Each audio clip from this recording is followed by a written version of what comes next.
Hi! నేనొక bowl తీసుకొని అందులో పెరుగనేది యాడ్ చేస్తున్నాను చూడండి. నెక్స్ట్ ఇంక నిమ్మరసం కూడా యాడ్ చేస్తున్నాను.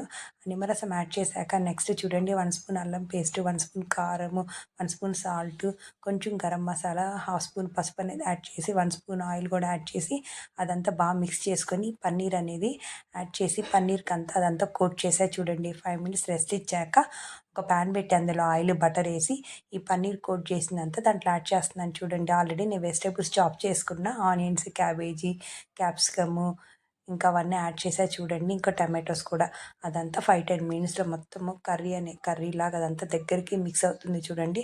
ఒక 5 మినిట్స్ లిడ్ అనేది క్లోజ్ చేయండి. లిడ్ ఓపెన్ చేశాక చూడండి అదంతా హాఫ్ బాయిల్డ్ లాగా మంచిగా బాయిల్డ్ అయిపోయింది. అదంతా ఇంక మనం ఒక సైడ్ తీసి పక్కన పెట్టేసుకోవాలి. నెక్స్ట్ ఇంక చూడండి పన్నీర్ రోల్స్ చేయడానికి చపాతీస్ అనేవి రెడీ అయిపోయినాయి. ఆ చపాతీస్ అన్నీ రెడీ అయినాక నెక్స్ట్ చూడండి మనం వెజిటబుల్స్ చేసుకునే దాంట్లో నేను ఇంకా చీజ్ కూడా యాడ్ చేశాను. ఫస్ట్ అయితే ఒక చపాతీ రెడీ అయిపోయింది. అందులో ఫస్ట్ మనం వెజిటబుల్స్ చేసుకుంది యాడ్ చేసి నెక్స్ట్ దానిపైన చీజ్ అనేది యాడ్ చేసి ఇంకా కొత్తిమీరతో గార్నిష్ చేస్తాను. నెక్స్ట్ చూడండి టమాటో సాస్ ఇంకా గ్రీన్ చిల్లీ సాస్ అవన్నీ యాడ్ చేసుకొని నేను ఇలా రోల్ చేశా చూడండి. రోల్ చేశాక మన టిష్యూ ఉంటుంది కదా! ఆ టిష్యూలో పెడితే ఇంకేముంది యమ్మీగా అందరికి ఎంతో ఇష్టమైన పన్నీర్ రోల్ ఇంట్లోనే ఈజీగా ప్రిపేర్ చేసేసుకోవచ్చు.